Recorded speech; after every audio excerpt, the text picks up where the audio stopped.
I recently got broken up with, and I kind of alluded to it in one of my videos because I'm a content creator. I share my life, so obviously I was posting about my relationship. And like, this isn't something I was gonna speak directly about at all, honestly, because I'm obviously a little hurt by it, but I'm also a mom and life goes on. But somebody commented something on one of my videos, on several of my videos actually. It was obviously a fake page. So now I want to speak on it. Specifically, I want to speak on dating as a single mother and the standards that you should have and that you should never settle. And because I choose to share my life on social media, means that I'm sharing the ups and downs. And unfortunately, when you're dating and trying to find somebody to eventually marry, because I do date to marry, I want to be married one day and I want to have a family, you're going to go through heartbreak. Let me stop right there, y'all. I always like to give the credit to the content creators, regardless of whether or not I agree. And so that link is going to be down in the description, back to their profile or whatever. And I try, right? In 2025, my resolution is to handle these subjects with care. You know, I'm nothing like I used to be when I used to just be absolutely positively savage and transparent with my thoughts. I'm trying to be a little bit more kosher with how it is that I handle situations. So I am going to handle this as delicately as I can, right? But at the same time, I just do not understand. I don't. I mean, I get it, but I don't. But it's almost like an oxymoron. And the reason that is, and I'm going to play the rest of it, but let me just give you my thoughts, my initial impact when I hear people say some of the things that they're saying. I want a family. I want to be married one day, right? My standards as a single mother is higher. So we didn't have high standards prior to becoming a single mother, which obviously would lead you to vet more effectively. And I've heard every single excuse that you can hear in the book. Oh my God, he is a narcissist. Oh, it just didn't work out. No, no. As a person that has been married for 20 plus years, almost 21 years, to the person that I went to high school with, literally, she's sitting right over there waiting for me to come over there so we can watch this stupid Gladiator 2 movie. And she trying to get me to sit in the car for 45 minutes at a new Raising Cane's that just opened up. Neither here nor there. But as a person that has been married for 20 plus years, I have about to be a 17-year-old that just got her second car already. And, you know, we was discussing some stuff as a family and all of that stuff. We took it very, very, very serious. And I mean serious, because what's more important than the person that you marry is the person that you lay down with and open up your legs to. And so people that are having children, and I'm not sure if she had children out of wedlock, like I'm not going to prejudge the situation, but I just don't understand how people don't take that deadly serious. The most important thing that ever happened to me in my life is my daughter. And I vowed to myself that my daughter, no matter what the circumstances, and you know, me and her mother, we are very intentional and life is good. But I vowed to myself that my daughter will absolutely positively have the upbringing that I had. She will never experience what a broken home is like. I will do everything in my power to ensure that she has the covering, the future, and all of that stuff. So, you know, I don't get how people then raise their standards after they have children when they didn't really have those same standards to begin with. It is mind-boggling for me. It it is just insane, honest to God. And that's not dissing her. You know, I don't know who this person is, even though I'm linking back into their profile. But at the same time, we have to have a conversation because this is something that she's saying out to the general public, which then makes it a cultural norm.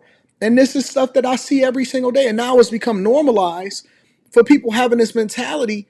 And instead of being very proactive, they're being reactive. And then they somehow get offended, or they start to get impacted when people comment on something that they put out there to the general public. It's weird, but let's hear the rest of what she got to say, and then we're gonna rock out. Some relationships are going to work out, some aren't. So I choose to be in a relationship with somebody, whether it works out or not. It's a chapter of my life, and I'm thankful for it because it comes with growth at the end of the day. And this person commented something like, oh, I wonder if it's her, the reason why the relationships fail. If it's me, if it's not, it doesn't matter. The only thing that I look at in these situations is that the relationship was not for me or for. If it's you or if it's not, it doesn't matter. If it's you, the reason that the relationships are failing, because in the beginning she said that she just basically got broken up with. If it's you or it's not, it doesn't. It absolutely matters. In everything in life, you got to do an assessment. You have to do a test. You have to see what it is that you did wrong. You have to do a peer review, a review of your performance on the job, a quarterly review, a yearly review. You always got to go back and figure out what you did wrong or if you can improve. Even if you launch a successful product, if us in the software engineering world, we always do a reassessment, or we come back and we say, what did we do right? What did we do wrong? How can we sprint better this on this time than we did the last time? And so what do you mean? It absolutely matters. If you are the toxic person, and that's not saying that she's a toxic person, but if you are the person that continues to get the same results, but you always say it doesn't matter, then how can you raise your child in a conducive environment when you wasn't able to maintain the relationships prior to you having this whole video that you dropped for the general public? And of course, you're gonna have women in the comments saying, "Oh, mama," you're gonna have a simp in there saying, "You so beautiful," all of this shit.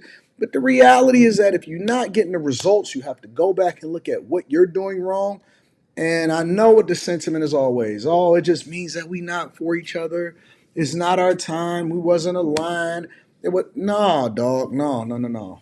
Because winners get picked. Honest to God, nobody is leaving an ideal situation on the flow for just rent. You know what I'm saying? It's like a winning lottery ticket. Finding a woman that is marriage material is like a winning lottery ticket. And y'all already know that I do not and I will never advocate for dudes to go and raise somebody else's child. That is crazy, but For my son, because I cannot just date for myself. I also have to date with my son in mind because I have him 24/7. I am his primary parent, I'm his primary caretaker, and that's a lot of responsibility for a man to take on. So, one, I have to be very selective in who I date, and two, the person I date has to also be prepared for, if we take this relationship a step forward, are you prepared for the responsibilities that come with being with me? nope. I don't necessarily think that somebody has to be at fault or something has to be wrong with a person just because a relationship doesn't work out. I don't believe that at all, because you're seeing if somebody is going to be for you or not. And if you decide to date somebody who ends up not being for you, that doesn't mean that something's wrong with you at all. Dating is a journey and is a process, and I would say 10 times more serious when you have a child, and also harder when you have a child. Not impossible, but harder. I made a YouTube video about this actually, and she got a YouTube I'm channel. super open to dating, obviously, because like I said, I want a family and I want to have more kids. But it's really important that you find the right person and find a person that's going to choose you and your child and everything that comes with that. And it's not for everybody, and that's okay. You're not supposed to be for everybody, and just because something doesn't work out doesn't mean that there's anything wrong with you at all. So y'all will probably see me dating again eventually. I'm obviously not ready right now, but I'm never gonna not be open to dating because I know what I want in life. And I'm still gonna share that with y'all because one, it's my job, and two, I love to share my life. Shout out to her. Again, I always like to support the content creators regardless of whether I agree with it or not. Yeah, man, that's a hard do. And I personally would never advise that a guy do something that I wouldn't do myself. I would never go and raise another man's child. It is a thankless job, and I call those guys step crash dummies. But if a woman is able to finesse a guy into doing it, then more power to you. Let me know what y'all think inside of the comments. Make sure y'all tab into the Patreon. Link is in the description. Also, Teach Henley, 40% off your first order, 20% off for life. I love you. I appreciate you. I can't wait to read some of y'all comments, man. I'm going to holler at y'all later. Be nice.